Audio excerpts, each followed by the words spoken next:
When Delhi get it right, they are something to watch. 215 is the highest score batting first in IPL 2022, courtesy the Delhi Capitals, courtesy Prithvi Shaw and David Warner working together for the first time at the Capitals, and Shardul Thakur giving them the finish that they needed. It's back-to-back 50s for Pat Cummins, unfortunately. So he has it to do with the bat, as do the Knight Riders, if they are to chase this down. What a halftime show we have on Maruti Suzuki presents ESPN Cricket for T20 Time Out, powered by IQ 9 5G. Some fun to watch, Sanjay. Good start, good finish. Bit of a lull in the middle, but Delhi would be the happiest side, you think? Yes, and 215 is the way Mumbai Indians need to go for the rest of the season. We just finished a recording of run order as to what Mumbai Indians need to do to get out of the rut. Because their bowling is so weak, this is how they need to bat. And this is something that was always on the cards. It was not happening as consistently. There are still those issues with Pant and the rest. It seemed like they might just go off the boil again. But what a fantastic opening partnership. I was very happy to see. One of my dreams is that if one guy is getting off to a flyer, scoring at a strike rate of 160, 170, we often see the partner go a little slower. This time Warner and Shaw both were going after the bowlers, and they almost had 10, 11 runs on the board. So even if you have a little bit of a slowdown in the middle, you've still got so many runs at the top because you've got two informed batters going hard from both ends. And that, I think, should be a learning for a lot of teams. Because it pains me to see good players just rein themselves in because one guy is having such a great time out there in the middle. Terrific batting performance. And Shardul Thakur once again showing his worth. Absolutely. I like that even in your dreams, you're thinking about cricket. That is how dedicated to the sport I thought you were saying, even in your dreams, you're thinking about Mumbai Indians because you were suddenly wondering, why am I bringing this Mumbai Indians angle I in? trust you to plug our content more than I trust ourselves to plug our content. That's how good Sanjay Manjrekar is. But he's absolutely right. It's that batting hard, batting, going big approach. Punjab Kings have shown it, but they haven't managed to do it at both ends of the tournament. You've had Delhi Capitals now who've shown the power of going hard at the top. 101 of the first 10, 68 in the power play. Even if they lose their way, which you think teams might at some point, they still get the finish because they had the batting. But do Kolkata have the bowling? That's the question. That also has to be discussed. But let's ask Carlos Brathwaite for his first thoughts from that innings. Carlos, you'd be very happy as a batting side with that kind of finish? Yeah, you would be. Good teams do. The two guys that were in form, they did roll down form. Carlos, I'm just gonna interrupt you, Carlos. Sorry, I'm just gonna try and get you back on a stronger link. Can't quite see or hear you as well. So I'm gonna get Carlos Brathwaite back because he's gonna have plenty to say as we dissect how Akshar and Shardul have finished this innings. Let's go to the first six though. I'll come to Akshar and Shardul. But this, when a team would have retained a Prithvi Shaw, Sanjay, got David Warner at 6 crore, 6.5, whatever it was, and then been thrilled, they'd have wanted this because we've seen Warner last year's IPL quiet. Something went down at Sunrisers that went horribly wrong. It's a nice reminder that David Warner is still very much the player that we know of the IPL. Always been a big admirer, fan of David Warner, especially in the IPLs. If you look at David Warner right through all the IPLs that he's played, and very rarely has he had a quiet IPL, and the one that he had was last season. And I believe, unarguably, he has to be the most prolific and most consistent IPL batter, local or foreign. So that's what David Warner brings to the table. What happened with Sunrisers Hyderabad was always an aberration. And when, every team was going for him, I thought, brilliant buy. Maybe, he didn't start off the way he normally does, but this is what David Warner brings in. He's another guy who will be unselfish in the way he bats. Just because he's had a run of low scores, he's not going to look for a 50 or a 75 to, make his CV look good. So that was really great to see. And in the end, it just tells you that the moment that is there to seize, if you just let go saying, what, Prithvi Shaw is playing so well, let me just sort of give him a bit of a stand and we'll see what happens later. They stayed in the moment and maximized the returns every ball, and it was great to see. Yeah, I mean, I'd like you to sort of go through the teams. I'll help you with that and tell me if this is the most formidable opening partnership when they get it right. You got Uthappa and Ruturaj for Chennai. You've got Warner and Prithvi. You've got Shubman and Matthew Wade, Venkatesh Iyer and Rahane, Rahul and Decock. That's a close contender. You think Rohit and Kishan, Mayank and Shikhar, Butler and Yashasvi, Faf and Anuj Rawat, and Williamson and Abhishek Sharma. I've given you all the names now, but you think there's something special about these two when they bat together? Yes, and there is a lot of similarity, especially with Prithvi Shaw. He's obviously he's got this brilliant talent of playing shots that just take your breath away. But what is most distinctive about Prithvi Shaw is that when he's facing a ball, Yes. he is trying to maximize his returns on that particular ball. It's only we were watching it together. I wanted to see how he batted when he was on 49 and he picked up a single. That's the only time where he wasn't thinking maximum.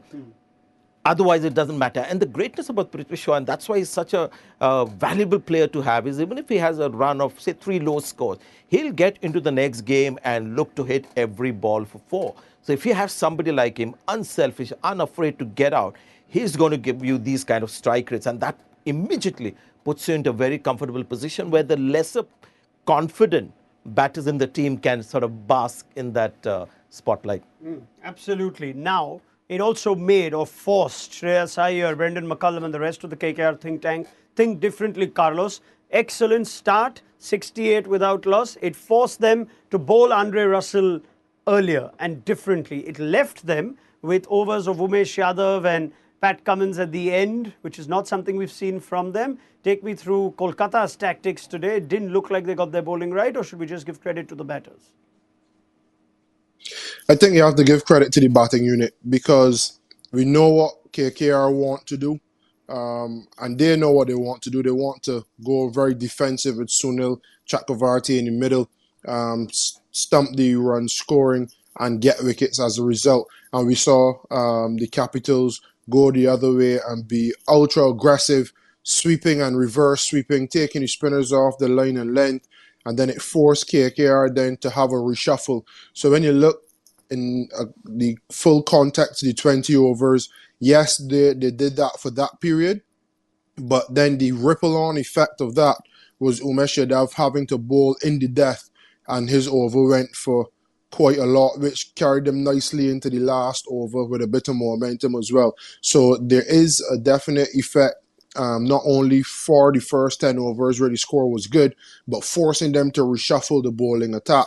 And where the bowlers were bowled also helped them in the back end as well. So that's a definite tick for Delhi Capitals and the way they went about not only planning but executing. On that note, though, Carlos, very quickly, the fact that the last two went for 39, even if they would have managed to squeeze one of those overs well, you think, okay, 200 odd, 190 has been chased. Suddenly we're looking at 215, highest score batting first. You would have been so tempted to ask Andre Russell, will you bowl a third? Take away one over from Umesh Yadav. But is that just a plan you cannot afford to risk? Well, it seems they probably had talks about it. It was probably a case of hoping Umesh Yadav gets through that over. I reckon if a Pollard was at the crease, you probably would have seen Russell risk for that third over. Or maybe it's a hard and fast rule. He will not bowl more than 2 overs until XYZ date. But, brilliant execution as well by Shardul Thakur.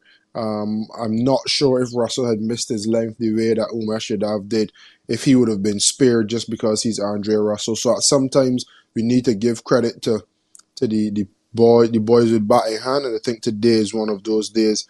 Unfortunately, Umesh Yadav's history goes before him with not being as good in the death as the others.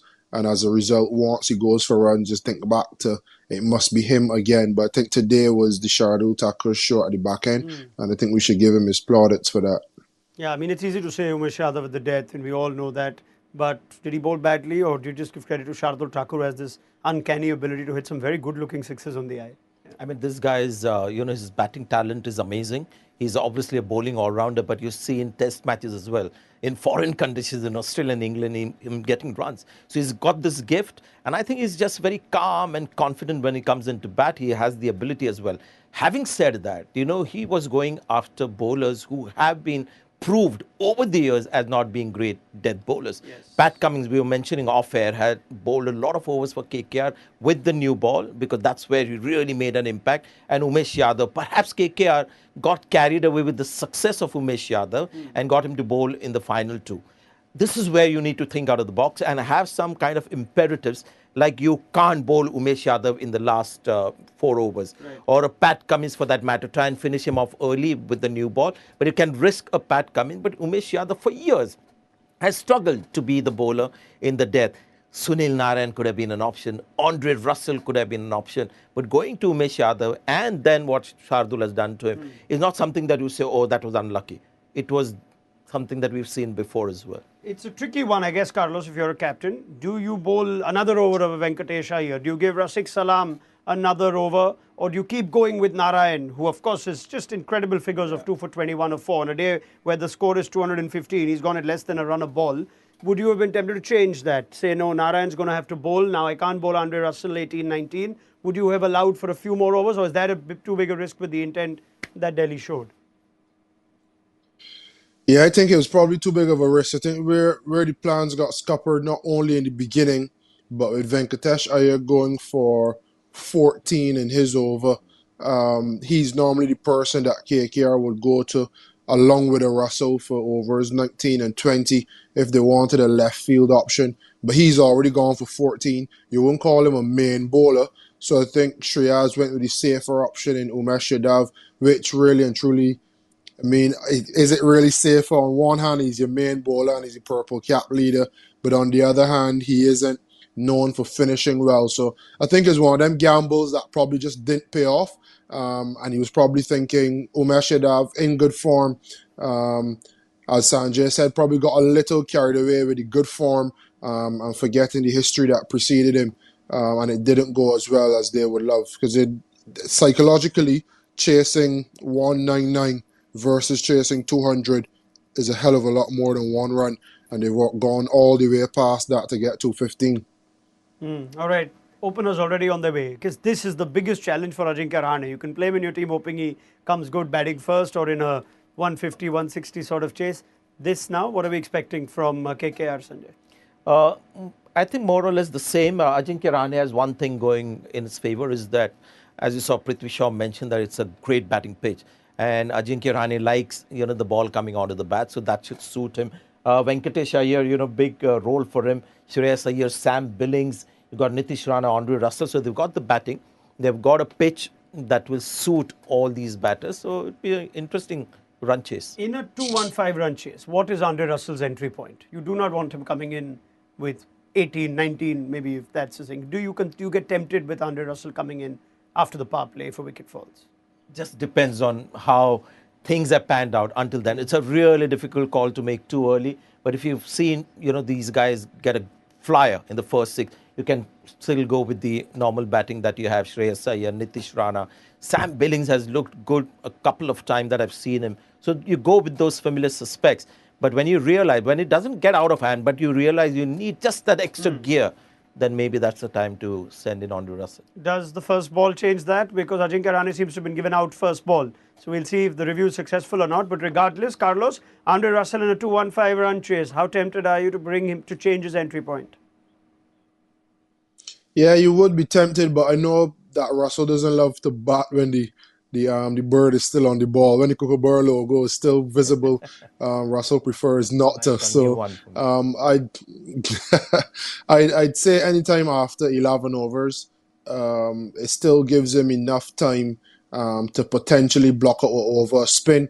But really and truly, you want Russell to go out there and be able to be firing on all cylinders. The good thing about the KKR batting lineup is that if you do risk Andre Russell and he does get out, as he did in the game when Pat Cummins got 50 odd, there's still the safety net of Pat Cummins.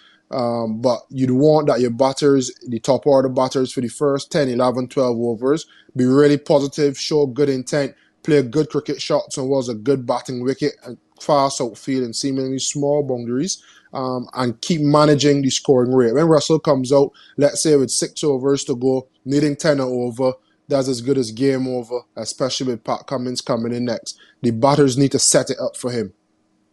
Okay, prediction time. Carlos, you're the only one who can give me one. I don't know if Sanjay is going to bother with an answer, so let me ask you. KKR to chase this in incredible fashion or Delhi to win this?